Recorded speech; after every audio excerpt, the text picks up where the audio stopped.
और भोले भैया 50 मुद्राएं, प्रभु कल्याण करें।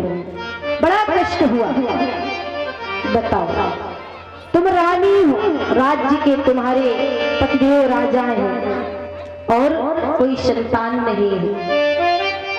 बड़ी दुखी हुई, रोने लगी। और वृषेण ने कहा ऐसा करो कि जाओ देवी, बाग में घूमो, बागीचे में घूमो, मन शांत हो जाएगा। सखियों के संग चल दी। देखो द्रुमलिक नाम का राक्षस, द्रुमलिक नाम का राक्षस देखा, अरे इतनी सुंदर देवी ये कहां से आ गई इस बाग में, ऐसा सुंदर स्वरूप। हाँ, और इतनी सुंदर पवन रेखा थी कि पवन रेखा की सुंदरता को देखकर मोह गया। अब सोचा क्या करूं, कैसे जाऊं पवन रेखा के पास। तो उनके पति का रूप बना लिया दुष्ट ने। अब पहुंच गया, अरे पवन रेखा क्या हुआ? अरे स्वामी अभी तो हम घर से आई, तुम मेरे पीछे चले आए। उग्रसेन का रूप धर कहता है क्या बताऊं, मैंने सोचा आप चली गई तो मैं भी पीछे से आ गया। अच्छा, अभी पवन रेखा समझ नहीं पाई। तो क्या हुआ कि धोखा देकर नीच ने और किया सती से भोग, और प्रकट हो गया तुरंत ही निशाचर का संयोग।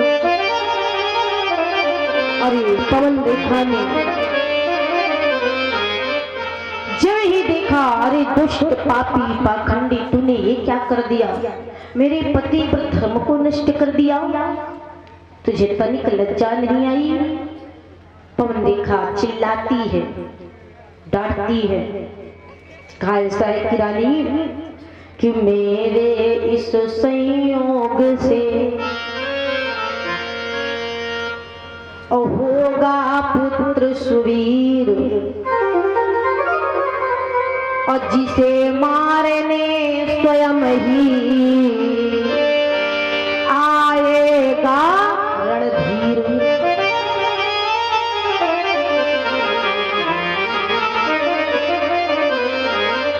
अरे रानी तू क्या बोल रही है?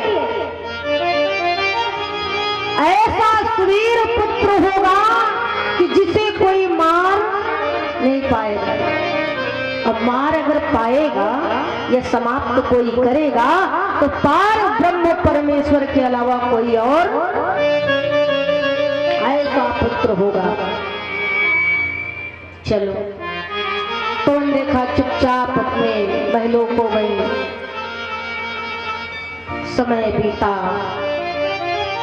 और बहुत समय हुआ तो पवन रेखा ने एक लाल को जन्म दिया जिसका नाम कंस पड़ा।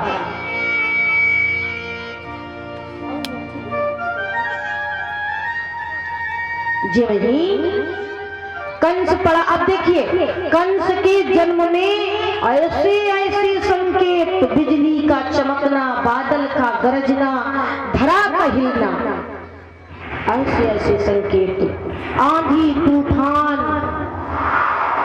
मानो दिखाई पड़ गया कि कोई दुष्ट जन्म ले चुका। कहते हैं ना, या भगवान आए तो ऐसे संकेत होते हैं, या कोई दुष्ट आए या जाए तब ऐसे संकेत हुआ करते हैं।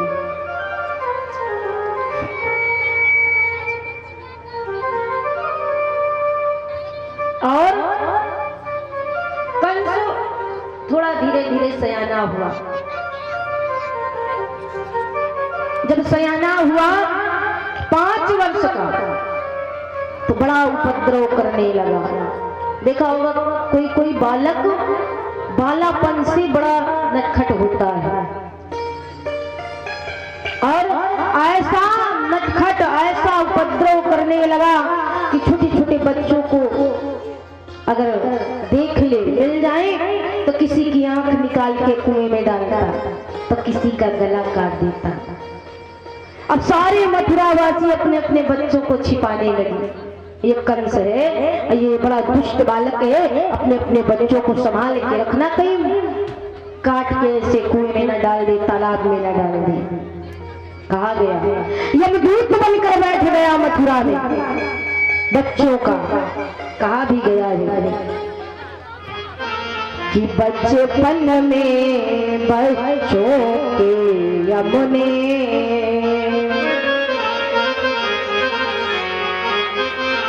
और कितने भी बच्चे मार दिए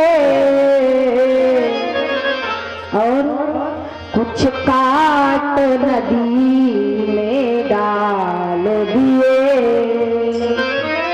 कुछ अवघट घाट उतार दिए।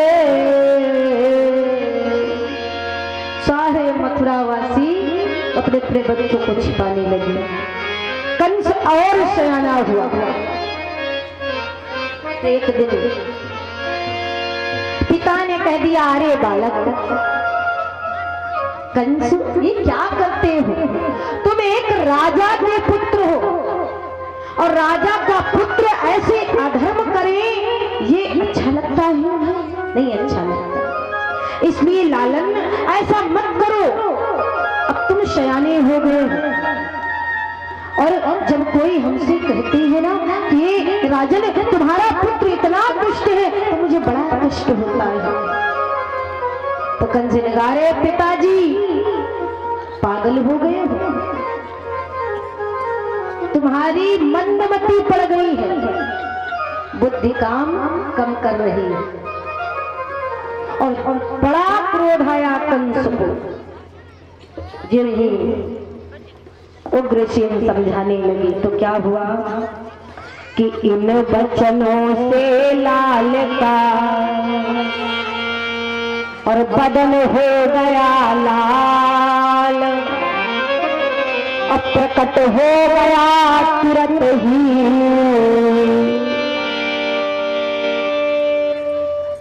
निशाचर का।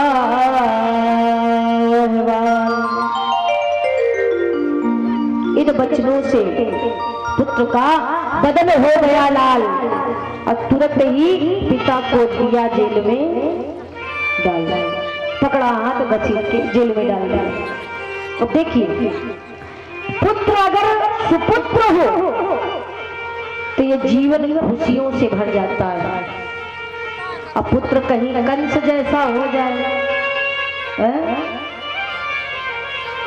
कि माता पिता की पहले व्यवस्था करता है, और ऐसे आज कंस है, ऐसा नहीं। पहले था एक रावण, पहले थी एक सीता, अब हर गली में रावण सीता चिरा रहे हैं। तो कंस ने अपने पिता को जेल में डाल दिया। अब तो भैया फ्री हो गया, कोई कहने वाला नहीं। मैया भी डरती है कि मुझे न कहीं जेल में डाल दे, पिता तो जेल में थे ही। कंस की एक चचेरी बहन थी जिसका नाम देवकी था। तो क्या हुआ,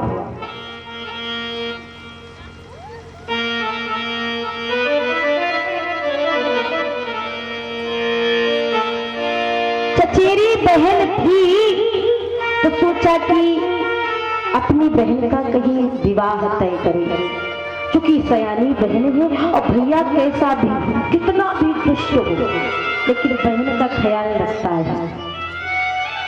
कंस ने कहा, ए मंत्रियों, मेरी बहन के लिए वर खोजो और साथ में जाओ, कहो कि हमारे मथुरा का राजा अब कंस हो गया है और भोजराज कंस की जय जयकार होनी चाहिए, कोई किसी भगवान का नाम नहीं लेगा। जाकर ढोल बजाकर कहो जय जयकार होगी तो भोजराज कंस की होगी, माला होगी तो भोजराज कंस के नाम की माला होगी, हवन होंगे तो मेरे नाम के होंगे, यज्ञ होंगे तो मेरे नाम के होंगे। जय हो। सारे मथुरावासी परेशान, ये क्या हो रहा है? प्यारे भक्तों, बड़ी विडंबना हो गई। अब देखिए, कहीं भी भगवान का नाम हो तो सब लोग लेते हैं, कोई दुष्ट का नाम थोड़ी लेगा, दुष्ट के नाम की माला थोड़ी करेगा। एक बार संत जन आ गए, संत जन सुंदर सा भगवान का नाम कीर्तन कर रहे हैं, संकीर्तन कर रहे हैं। गोविंद हरे गोपाल हरे, जय जय प्रभु दीन दयाल हरे, जय जय प्रभु दीन दयाल हरे। और जब दया दृष्टि हो जाती है तो सूखी बगिया हरियाती है। गोविंद हरे गोपाल हरे। कंस के मंत्रियों ने गए, बाबा कहाँ जा रहे हो और ये नाम किसका ले रहे हो? कहा भगवान का नाम है, ईश्वर का नाम कीर्तन कर रहा हूँ। तुम्हें पता नहीं हमारे मथुरा में हमारे महाराज भोजराज कंस की जय जयकार होती है। कहा ऐसा है कि जय जयकार किसी की करो, लेकिन भगवान से बढ़कर कोई है क्या? हम तो भगवान का नाम लेंगे। मंत्रियों ने उन संतों को पकड़ा और कंस के सामने लेकर खड़ा कर दिया। अरे बाबा क्या हुआ? तुम्हें पता नहीं ये मेरा राज्य है और मेरे राज्य में सिर्फ मेरी जय जयकार होती है। भोजराज कंस की जय जयकार, बोलो भोजराज कंस की जय जयकार हो। तो राजा ने जिव ही ऐसा कहा, संतों ने कहा देखो ऐसा है कि बेटा हम भगवान की जय जयकार करेंगे, तुम भगवान थोड़ी हो। तो किसी का गला काटा, किसी के बाल पकड़कर घसीटे, ऐसी ऐसी परिस्थितियां, किसी को जेल में डाल दिया। सारे देवी देवता सब परेशान।